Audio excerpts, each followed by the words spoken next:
This is part 5 of the Yoga for Back Pain practice. In this sequence, we'll start off sitting on the floor. Some of the poses in this video are challenging. Don't be afraid to skip asanas that don't feel right for you. For this sequence, you'll need a small firm cushion. Either a folded towel or a bed sheet can work as well. Sit in Vajrasana with your toes together and heels apart. Hold on to one wrist behind your back. Exhale and bend forward. Inhale, slowly come back up, bending back slightly. Exhale, forward, head to the floor. Repeat 5 times.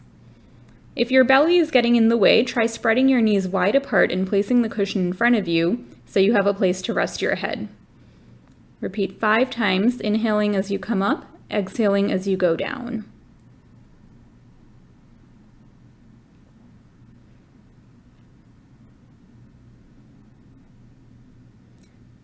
Now come onto your hands and knees, wrists below the shoulders, knees right below the hips.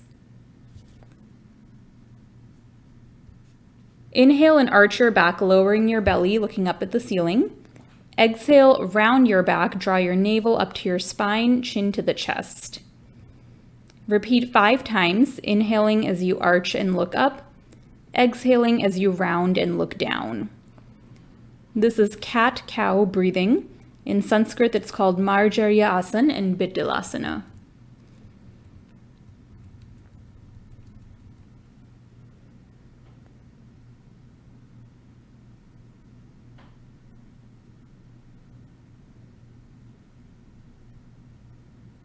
Come to neutral back, extend your right leg back behind you, and roll from the tip of your toes to the ball of your foot. Repeat 5 times. This helps to stretch and warm up the hamstring muscles. Now lift your right leg up in the air and tap your foot out to the right side. Then cross your leg back behind you, tap it to the floor about a foot away from your left foot. Repeat 5 times. Inhale every time your leg lifts. Exhale every time your foot hits the floor.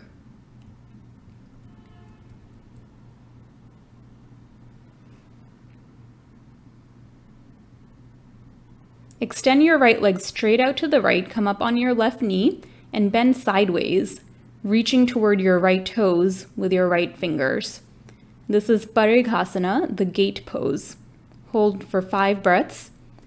You can lift your left arm, bicep touching the ear, to help extend the stretch. We'll repeat the same sequence on the left now, starting with the hamstring stretch 5 times. Extend your left leg back and roll from the tip of your toes to the ball of your foot.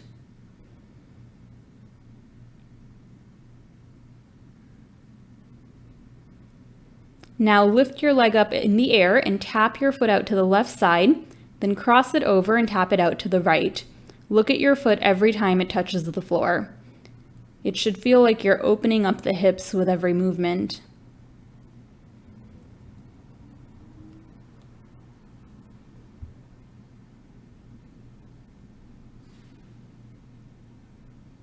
Now Parighasana on the left side, extend the left leg straight out to the left, come up on your right knee and bend to the left. Lift your right arm, bicep next to the ear. This is similar to what we did in triangle, Trikonasana, except we're kneeling down this time, offering a bit of a different stretch to our spine. Come back to hands and knees. Extend your arms out in front of you, palms facing each other, and rest your forearms, chin and chest on the floor. Keep your hips raised high in the air directly above the knees. This is Anahatasana, the melting heart pose.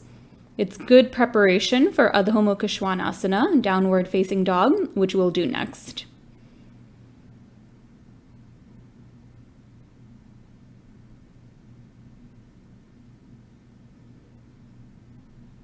Come up on your palms, lift your knees, hips up high in the air, bend your knees deeply, and 1 foot at a time, bring one heel close to the floor, bending the opposite knee deeply.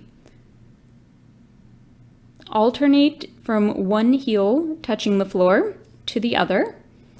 This helps stretch the hamstrings, one leg at a time.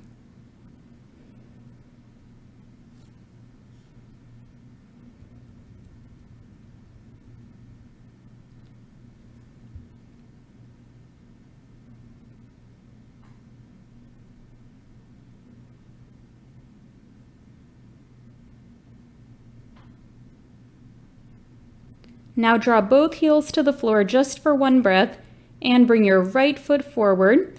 Rest your left knee on the floor, placing your cushion underneath for some extra support for the knee. Rotate your hips so they're parallel to your mat. Lift your left arm in the air and bend slightly to the right. This is a deep hip flexor stretch. You should feel it in your left hip flexor. Make sure that your hips are parallel, square, to the wall in front of you.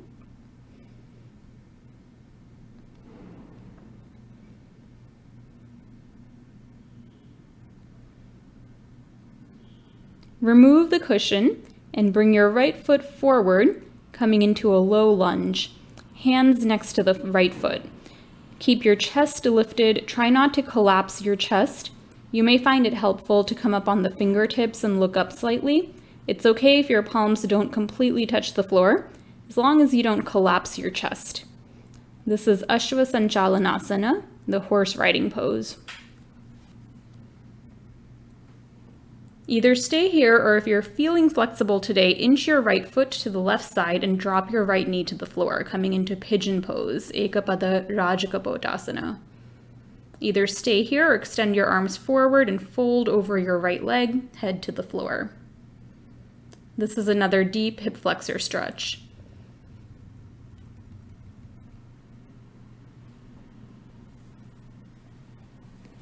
Come up, swing your back leg around and in front of you. Draw your right knee in and cross it over the left thigh. Sole of the foot flat on the floor. Option 1 is to stay here. Option 2, twist to the right, leading with your heart. Keep your left elbow against your right thigh, using it as a lever to twist further. This is Vakrasana, the twisted pose. 5 breaths here.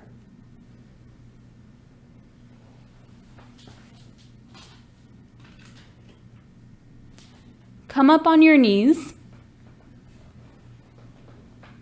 Hands flat on the floor. Lift your hips up and place your hands on your waist. Bend back on an inhale. If this is too much, you can sit back down on your heels, place your hands 12 inches behind you and stick your chest out. Look up. For an extra challenge, you can do the full Ustrasana, camel pose, holding onto your heels with your hands and looking up. Whichever of the 3 poses you choose, take 5 deep, slow breaths here in this back bend.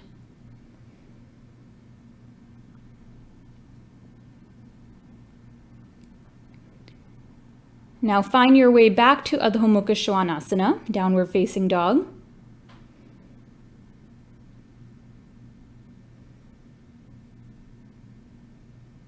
Bring your left foot forward this time, cushion under your right knee, and raise your right arm. Again, make sure your hips are square with the mat or the wall in front of you. Bend slightly to the left, right arm up in the air. Back pain is often linked to tight hip flexors, which can happen if you do a lot of sitting or vigorous activities like running and biking. I personally found this exercise to be quite beneficial in stretching the hip flexors and relieving back pain. Remove the cushion and come into Ashvasanchalanasana, the horse riding pose. Left foot forward, 5 breaths here. Keep your chest up, shoulders down. Don't collapse your chest. Instead, look straight in front, shoulders back, chest open. Relax your face.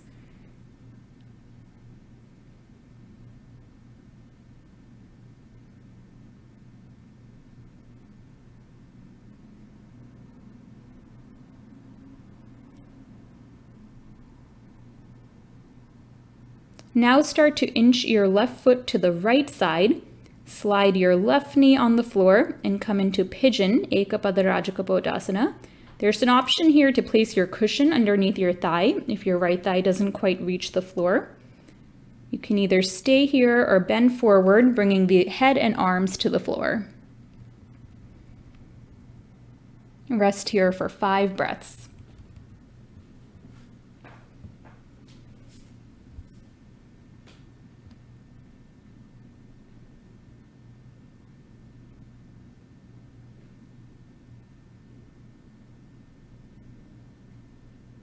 Come up on an inhale, swing the right leg out in front of you, cross the left foot over the opposite thigh, left sole flat on the floor, and either stay here, holding your knee into your chest, or twist to the left, again leading with your heart. 5 breaths here.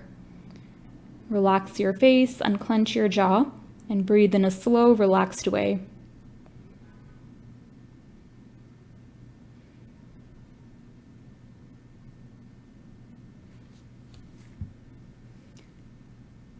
Come back to Vajrasana, heels under the hips.